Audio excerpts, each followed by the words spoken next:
प्रधानमंत्री झूठ कह रहे हैं। 2020 में सिर्फ 10,000 सेंट्रल पैरामिलिट्री फोर्स में नौकरियां दी गई। अगर 10% होगा तो 1000 को नौकरी मिलेगी। देश के प्रधानमंत्री झूठ बोलना बंद करो, देश की सुरक्षा करो। यह आपने जो पॉलिसी का ऐलान किया, इसको वापस लो। आप भाजपा वालों, कहां गया तुम्हारी देशभक्ति?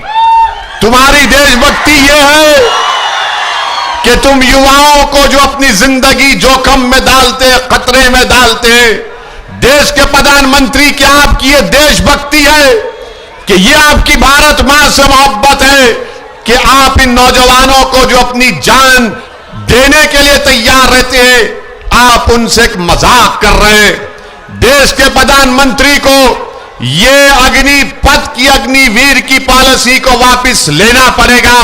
मैं आज के इस जनसभा से न सिर्फ इस विधानसभा के नौजवानों से, युवाओं से, बल्कि झारखंड के युवाओं से और देश के युवाओं से कहना चाहूंगा कि देश के प्रधानमंत्री ने भारत के युवाओं को बहुत बड़ा धोखा दिया है।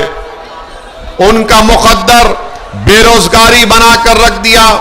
वो नौजवान जो पिछले 2 साल से फौज में जाने की तैयारी कर रहा था, देश के प्रधानमंत्री ने उन युवाओं की जिंदगी से एक मजाक किया है। और आज आप देखते हैं कि जो पॉलिसी भाजपा ने बनाई है कि फौज में भर्ती के लिए, एयरफोर्स और नेवी में भर्ती के लिए देश के प्रधानमंत्री ने कहा कि 4 साल काम करो और 4 साल के बाद तुमको निकाल दिया जाएगा। देश के प्रधानमंत्री, ये युवा जो फौज में जाते हैं, वो इसलिए जाते हैं कि देश की सेवा करें। ये फौज में जो जाता है नौजवान, वो अपने लिए एक बाइज़ इज्जत समझता है, अपने लिए एक ऑनरेबल चीज उसको समझता है। वो फौज में जाकर देश की सुरक्षा करना चाहता है। मगर देश के प्रधानमंत्री ने क्या कर दिया? देश के प्रधानमंत्री ने कहा कि ये आपको कॉन्ट्रैक्ट के ऊपर लिया जाएगा, 4 साल काम करो और 4 साल के काम करने के बाद तुमको हम चौकीदार की नौकरी दे देंगे। आप बताइए कि कोई अगर फौज में जाता है, कोई एयरफोर्स में जाता है, नेवी में जाता है, तो कभी पाकिस्तान के फौज से आंख में आंख हमारा सिपाही कर लाता है, तो कभी डेप्सांग और हॉट स्प्रिंग पर चीन की फौज से आंख में आंख मिलाता है। और 4 साल वो अपनी जान की कुर्बानी देने के लिए तैयार रहता है। या तो वो चीन और पाकिस्तान की फौजियों को मारता है या खुद मर जाता है। आज उन युवाओं को देश के प्रधानमंत्री भूल चुके हैं। भाजपा वालों, कहां गया तुम्हारी देशभक्ति? तुम्हारी देशभक्ति यह है कि तुम युवाओं को जो अपनी जिंदगी जोखिम में डालते हैं, खतरे में डालते हैं, देश के प्रधानमंत्री, क्या आपकी ये देशभक्ति है कि ये आपकी भारत मां से मोहब्बत है कि आप इन नौजवानों को जो अपनी जान देने के लिए तैयार रहते हैं, आप उनसे एक मजाक कर रहे हैं। देश के प्रधानमंत्री को ये अग्निपथ की, अग्निवीर की पॉलिसी को वापस लेना पड़ेगा। भारत का युवा अब खामोश नहीं बैठेगा। प्रधानमंत्री, याद रख लो, अब आप वो दिल फरेब झूठे वादे नहीं कर सकते। आप बताइए कि एक नौजवान 2 साल से तैयारी कर रहा है और अचानक भाजपा की सरकार कहती है कि सिर्फ 4 साल काम करेंगे, 22,000 तनख्वाह माहाना मिलेगी और चौथे साल में 28,000 मिलेगा और जब 4 साल के बाद उसको 11 लाख रुपए दे देंगे। देश के प्रधानमंत्री, आपको किसने अख्तियार दिया? कौन आपने इस तरह का फैसला आपने ले लिया जो देश की सुरक्षा से आप खिलवाड़ कर रहे हैं? देश के प्रधानमंत्री, सुनो, चीन की फौज भारत की जमीन पर बैठी हुई है। पाकिस्तान से आतंकवादी आज भी हमारे देश में आते हैं। 1 लाख वैकेंसी है, 1 लाख फौजियों की जरूरत है भारत को, और देश के प्रधानमंत्री कह रहे हैं कि 45,000 को हम नौकरी देंगे। 4 साल के बाद उनको निकाल देंगे। 25% को दोबारा फौज में लिया जाएगा। उस फौजी को ना डियरनेस अलाउंस मिलेगा, ना ग्रेचुइटी मिलेगा, ना मेडिकल इंश्योरेंस मिलेगा। देश के प्रधानमंत्री, आप इन युवाओं को जो चीन और पाकिस्तान की फौज से आंख में आंख मिला रहे, क्या आप इस तरह से इनका बर्ताव करेंगे? क्या इनकी कुर्बानी को आप रायगा जाने देंगे? मैं भारत के युवाओं से अपील कर रहा हूं कि तुमको असदुद्दीन ओवैसी से मोहब्बत नहीं होगी, मगर मुझे देश से मोहब्बत है, मुझे देश की सुरक्षा से मोहब्बत है।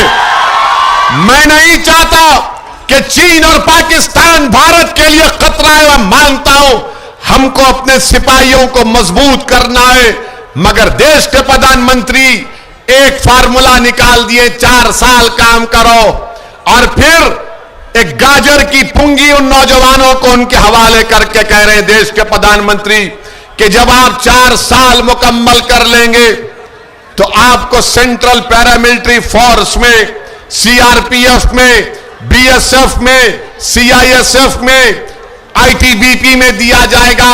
झूठ बोल रहे हैं देश के प्रधानमंत्री, झूठ कह रहे हैं। 2020 में सिर्फ 10,000 सेंट्रल पैरामिलिट्री फोर्स में नौकरियां दी गई। अगर 10% होगा तो 1000 को नौकरी मिलेगी। देश के प्रधानमंत्री, झूठ बोलना बंद करो, देश की सुरक्षा करो।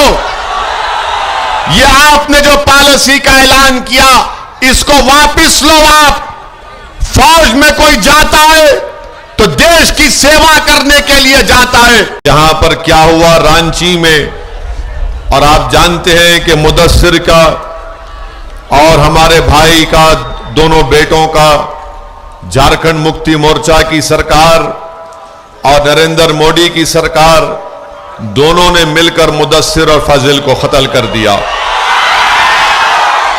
अगर देश के प्रधानमंत्री पहले एक्शन ले लेते तो मुदस्सिर की जान नहीं जाती थी, मगर देश के प्रधानमंत्री को नुपुर शर्मा को बचाना था, और नुपुर शर्मा को बचाते बचाते मुदस्सिर और साहिल की जान चले गई। अगर देश के प्रधानमंत्री नुपुर शर्मा को नहीं बचाते और झारखंड मुक्ति मोर्चा के यहां के मुख्यमंत्री थोड़ी ईमानदारी से काम करते तो मुदस्सिर और साहिल की मौत नहीं होती है। मैं आज यहां पर खड़े होकर मुदस्सिर और साहिल के परिवार से इजहार हमदर्दी भी करता हूं, और भाजपा और हेमंत सोरेन की सरकार से मुतालबा करता हूं कि वो इन परिवार से माफी मांगे, और इन तमाम पुलिस के अहदेदार हो या जिस किसी ने भी मुदस्सिर और साहिल को गोली मारी, उनको फौरन गिरफ्तार करने की जरूरत है। और मैं ये भी बताना चाहूंगा कि जिन्होंने इन बच्चों की जान ली, याद रखो हम वो हैं जिसको शायर ने कहा था कि नजर अल्लाह पर रखता है मुसलमान गयूर। मौत क्या शय है, फख्त आलम माना का सफर, इन शहीदों की दीस अहले कलीसा से ना मांग, कद्र कीमत में है खून जिसका हरम से बढ़कर।